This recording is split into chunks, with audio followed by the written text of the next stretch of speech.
الحمد للہ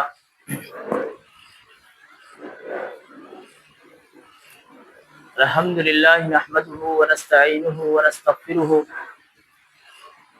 ونعوذ باللہ من شرور انفسنا ومن سیئات اعمالنا من يهده الله فلا مضل له ومن يضلله فلا هادي له ونشهد ان لا اله الا الله وحده لا شريك له ونشهد ان سيدنا ومولانا محمدا عبده ورسوله اما بعد قال الله تعالى في القرآن المجيد اعوذ بالله من الشيطان الرجيم بسم الله الرحمن الرحيم وما ارسلناك الا رحمة للعالمين صدق الله العظيم وقال النبي صلى الله عليه وسلم بعثت لأتمم مكارم الأخلاق او كما قال علیہ الصلوۃ والسلام کہ محمد سے محبت تو نے تو ہم تیرے ہیں، کہ محمد سے محبت تو نے تو ہم تیرے ہیں، یہ جہاں چیز ہے کیا لوح و قلم تیرے ہیں۔ وہ دانائے سبل ختم الرسل مولائے کل جس نے، وہ دانائے سبل ختم الرسل مولائے کل جس نے، غبار راہ کو بخشا فروغ وادی سینہ، نگاہ عشق و مستی میں وہی اول وہی آخر،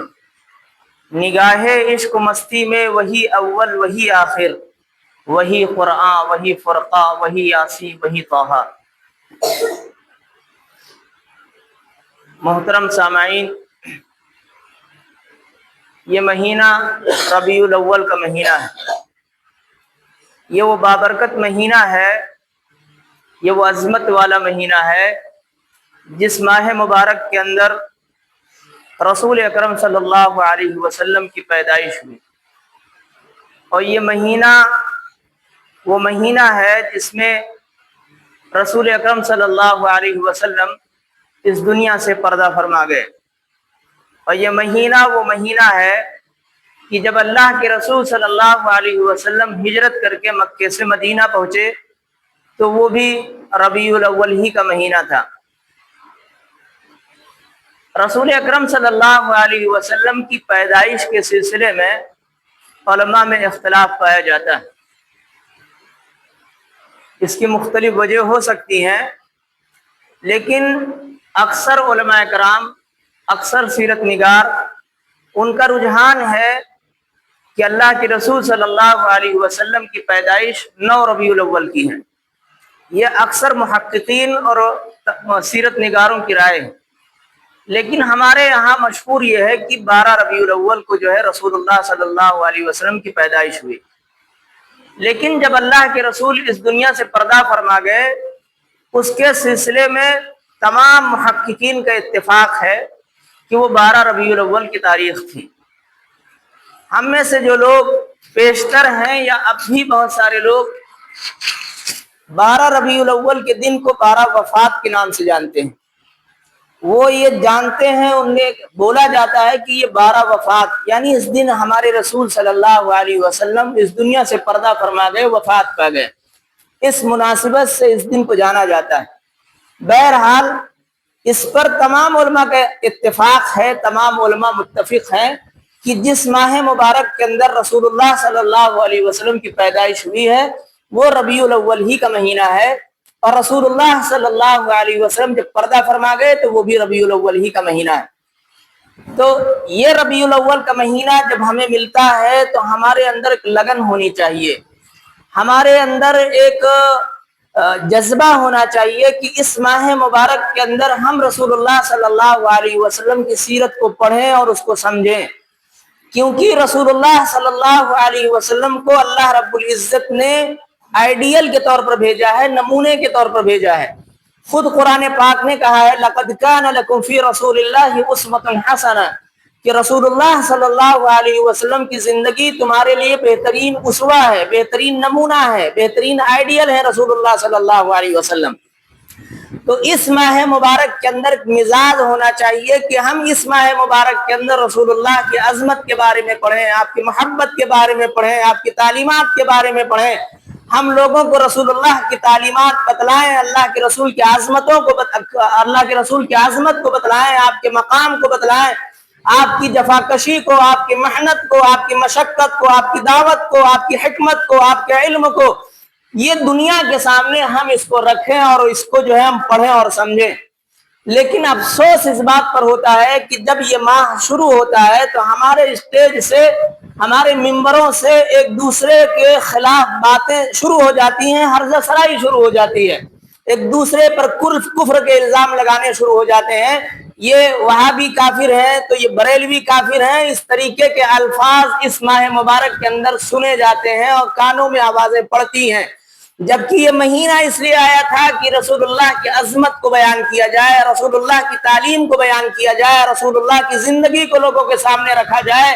آپ کی دعوت کو سامنے رکھا جائے، آپ کی حکمت کو سامنے رکھا جائے۔ لیکن ہم لوگوں نے اس چیز کو پس پشت ڈال دیا، اپنی ساری توانائی، اپنی ساری طاقت، اپنا سارا علم ہم نے اس پر خرچ کیا کہ ہم دوسرے کو کیسے گستاخ قرار دے دیں، ہم کیسے دوسرے کو جو ہے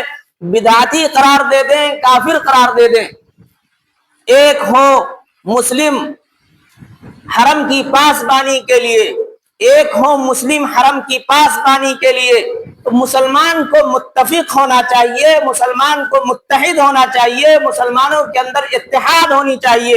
ایک دوسرے کے تئیں پریم اور محبت ہونی چاہیے، ایک دوسرے کے تئیں شفقت ہونا چاہیے۔ رسول اللہ صلی اللہ علیہ وسلم رحمت بنا کر بھیجے گئے۔ میں نے قرآن کی جو آیت آپ کے سامنے پڑھی، وَمَا أَرْسَلْنَاكَ إِلَّا رَحْمَةً لِلْعَالَمِينَ، کہ اللہ کے رسول صلی اللہ علیہ وسلم سارے جہان کے لیے رحمت بنا کر بھیجے گئے۔ آپ چرندوں کے لیے رحمت، پرندوں کے لیے رحمت، آسمان کے لیے، زمین کے لیے، جانوروں کے لیے، پرندوں کے لیے، انسانوں کے لیے، جناتوں کے لیے، زمین سے لے کر آسمان تک جتنی بھی اشیاء ہیں تمام کے لیے اللہ کے رسول رحمت بنا کر بھیجے گئے ہیں۔ جب رسول رحمت ہیں، جب رسول اللہ صلی اللہ علیہ وسلم سراپا رحمت ہے، تو ہم کو بھی رحمت کا سبق ملنا چاہیے، ہم کو بھی رحمت بانٹنی چاہیے، ہمارے اندر بھی وہ مزاج ہونا چاہیے کہ لوگوں کو رحمت سے اشکبار کر سکے، لوگوں کو رحمت سے جوڑ سکے، محبت سے جوڑ سکے۔ لیکن آج امت کا حال یہ ہے کہ امت لوگوں کو جوڑنے کا کام نہیں کرتی ہے، توڑنے کا کام کرتی ہے۔ ہم کو اس لیے پیدا کیا گیا تھا کہ ہم ایک کمیونٹی بنے، ہمارے اندر اتحاد ہو۔ اللہ کے رسول صلی اللہ علیہ وسلم نے مثال دے کر سمجھایا کہ جو کوئی آپس میں اتحاد رکھتا ہے اس کی مثال ایسی ہے کہ جب جسم کے کسی حصے میں درد ہوتا ہے تو جسم کے دوسرے حصے اس کو محسوس کرتے ہیں۔ جسم کے کسی ایک حصے میں درد ہو تو جسم کا دوسرا حصہ اس درد کو محسوس کرتا ہے۔ مسلمان کو ایسا ہونا چاہیے کہ ایک کو درد ہو تو دوسرے کو محسوس ہونا چاہیے، ایک کو درد ہو تو دوسرے کو اس کی تکلیف ہونی چاہیے۔ لیکن آج مسلمان کا حال یہ ہے کہ اگر کوئی پریشان کیا جائے، کسی پر مصیبت کا انبار ڈال دیا جائے تو دوسرا خوش ہوتا ہے، دوسرے کے کہے لگتے ہیں، دوسرا دلوں میں خوش ہوتا ہے۔ یہ ہمارا حال ہے۔ اللہ رب العزت نے قرآن پاک کے اندر کہا وَاعْتَصِمُوا بِحَبْلِ اللَّهِ جَمِيعًا وَلَا تَفَرَّقُوا، کہ اللہ کے رسی کو مضبوطی سے پکڑ لو اور فرقوں میں، جماعتوں میں، گروہوں میں مت بٹو۔ لیکن آج مسلمانوں کا حال یہ ہے کہ مسلمانوں نے جماعتیں بنا لی ہیں، گروپ بنا لیا ہے، فرقے بنا لیے ہیں، اور وہ یہ سمجھتے ہیں کہ ہم اس فرقے کے ذریعے سے، ہم اس جماعت کے ذریعے سے جنت میں چلے جائیں گے۔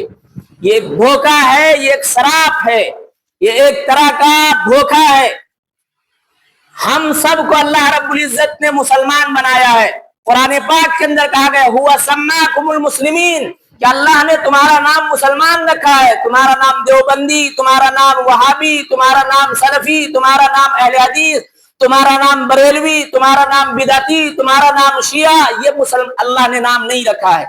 اللہ نے ہمارا نام مسلمان رکھا، هو سماکم المسلمین، کہ اللہ نے تمہارا نام مسلمان رکھا ہے۔ جب قبر میں مسلمان دفنایا جاتا ہے یا دنیا کا کوئی بھی فرد جب قبر کے اندر دفن کیا جاتا ہے تو اس سے پوچھا جاتا ہے کہ بھائی تم کون ہو؟ تم کون ہو؟ تو وہ کہتا ہے میں مسلمان ہوں. وہ قبر میں جواب دے گا کہ میں مسلمان ہوں. وہ یہ نہیں کہے گا کہ میں سنی ہوں، وہ یہ نہیں کہے گا کہ میں وہابی ہوں، وہ یہ نہیں کہے گا کہ میں تبلیغی جماعت سے رہنے والا ہوں، وہ یہ نہیں کہے گا کہ میں اہل حدیث ہوں. وہ کہے گا کہ میں مسلمان ہوں. ہمارا نام مسلمان رکھا گیا، ہمارا پریچے، ہمارا تعارف، ہماری پہچان یہ ہونی چاہیے کہ ہم مسلمان ہیں. لیکن ہم نے اپنی اس آئیڈینٹی کو، ہم نے اپنی اس پہچان کو چھپا دیا ہے. ہم نے اپنی پہچان دیوبندی کی شکل میں رکھی، ہم نے اپنی پہچان بریلوی کی شکل میں رکھی. تو قرآن نے آپ کا نام مسلمان رکھا، لیکن آپ نے اپنے آپ کو جماعتوں اور فرقوں میں بانٹ لیا ہے. اللہ رب العزت نے کہا وَاعْتَصِمُوا بِحَبْلِ اللَّهِ جَمِيعًا وَلَا تَفَرَّقُوا، اللہ کی رسی کو سب لوگ مل کر مضبوطی سے تھام لو. اللہ کی رسی ہے کیا؟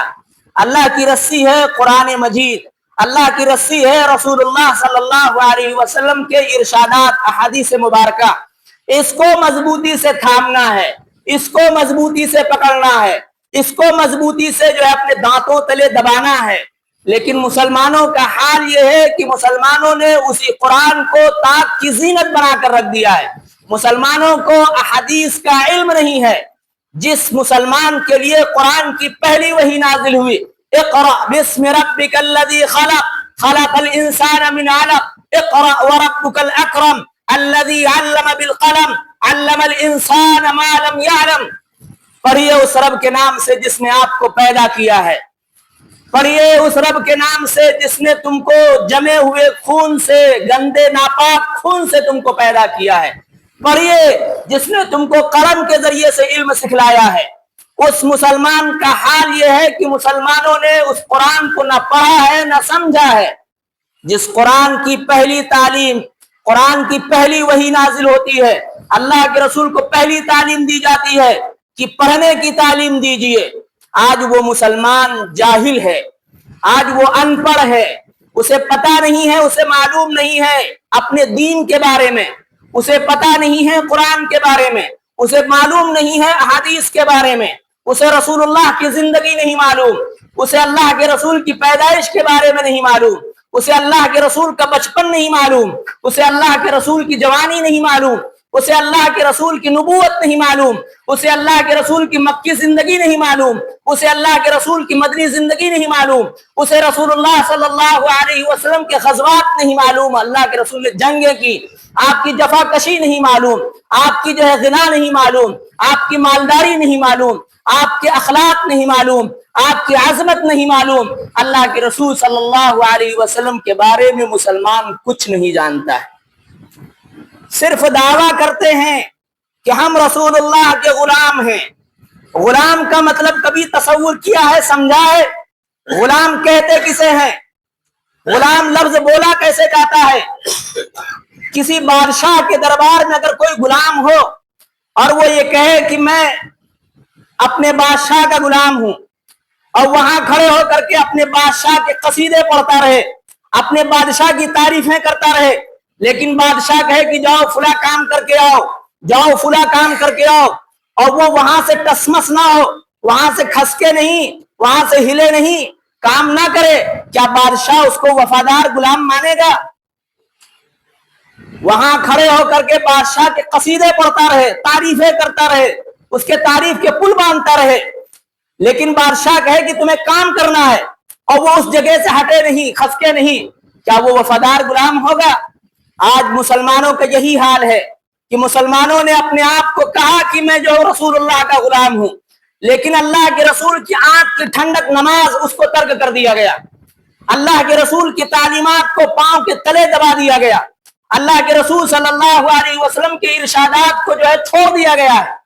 نبی سے عشق کا دم بھرتے ہیں، گالی وہ بکتے ہیں، رسول اللہ سے محبت کا دم بھرتے ہیں، جھوٹ وہ بولتے ہیں، رسول اللہ سے عشق کا دم بھرتے ہیں، زناکاری، بدکاری، عیاشی وہ کرتے ہیں. کس زبان سے آپ کہتے ہو کہ آپ غلام مصطفیٰ ہو؟ بالکل غلام مصطفیٰ نہیں ہو. آپ کسی معنی میں کہلانے کے لائق نہیں ہو کہ آپ غلام مصطفیٰ ہو. آپ غلام مصطفیٰ ہوتے تو آپ کو اللہ کے رسول صلی اللہ علیہ وسلم کی زندگی کے بارے میں معلومات کرنی چاہیے.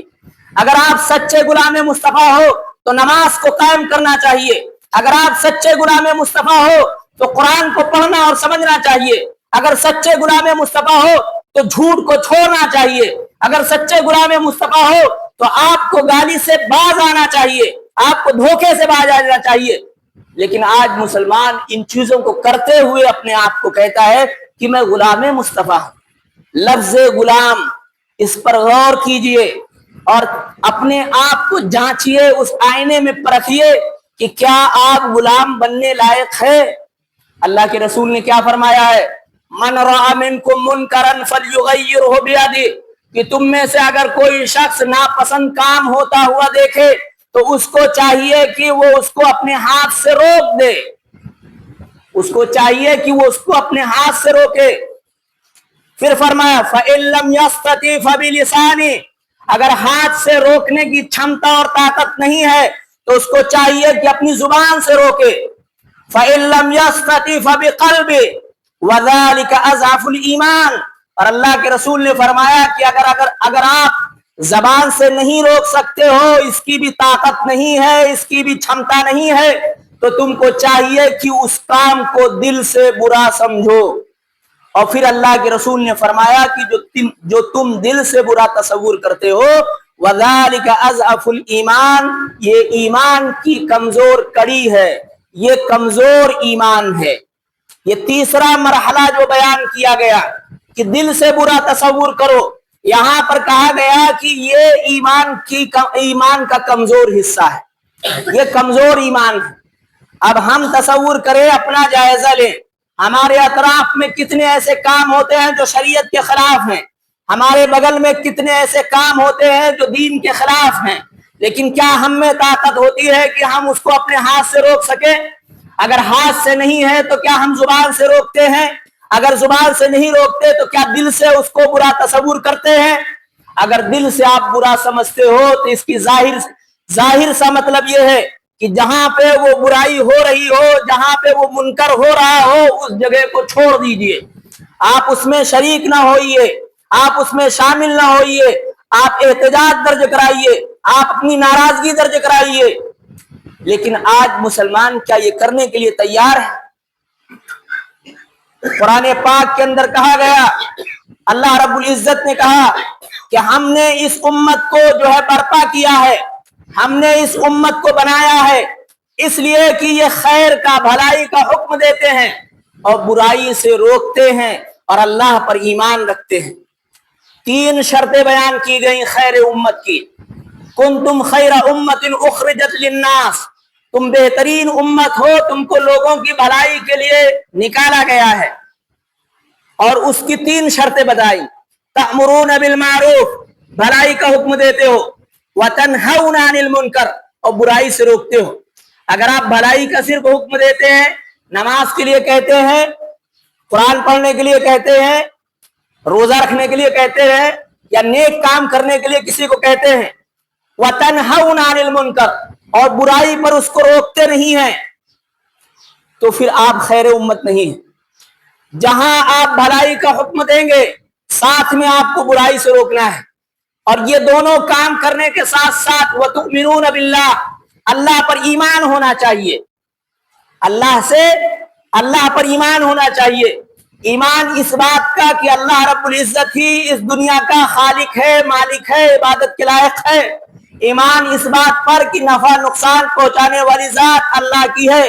ایمان اس بات پر کہ اولاد دینے والی ذات صرف اللہ کی ہے۔ ایمان اس بات پر کہ اس پورے دنیا کو پیدا کرنے والا صرف ایک اللہ ہے۔ ایمان اس بات پر کہ اس دنیا میں جتنی بھی چیزیں آئی ہیں ان کو موت آنا ہے۔ ایمان اس بات پر کہ ان سب کو اللہ کے سامنے حاضر ہونا ہے، حساب دینا ہے۔ ایمان اس بات پر کہ تمہارے ہر اچھے اور برے کام کا اللہ کے سامنے حساب ہوگا، تمہارے ذرے ذرے کام کا حساب ہوگا۔ ایک ذرہ اگر بھلائی کی ہے تو اس کو تمہارے سامنے پیش کیا جائے گا، اور ایک ذرہ اگر برائی کی ہے تو وہ بھی تمہارے سامنے پیش کر دی جائے گی۔ سورہ زلزال کے اندر کہا گیا کہ اگر تم نے ذرہ برابر خیر کا کام کیا ہے تو تم اس کو دیکھ لو گے، اور اگر ذرہ برابر شر کا کام کیا ہے، برائی کا کام کیا ہے، وہ تمہارے سامنے رکھ دیا جائے گا۔ ہم کو اس امت کے اندر پیدا کیا گیا، اس امت کے اندر مسلمان کی ذمہ داری یہ ہے کہ مسلمان اپنے آپ کو اللہ کے رسول صلی اللہ علیہ وسلم کے آئینے میں اپنے آپ کو ڈھالے، آپ کی سیرت پڑھے، آپ کی سیرت کا مطالعہ کرے، آپ کی زندگی کے مطابق زندگی بسر کرنے کی کوشش کرے، اور یہ اپنا عقیدہ بنا لے کہ رسول اللہ آخری نبی ہیں، رسول اللہ کے بعد کوئی نبی نہیں آئے گا، رسول اللہ نے ہمیں جو قرآن دیا ہے وہ اللہ کی آخری کتاب ہے، اس کے بعد کوئی کتاب آسمانی نہیں آئے گی، اللہ کے رسول کے جو اقوال احادیث میں ہیں وہ حدیث کہلانے کے مستحق ہے، لائق ہے،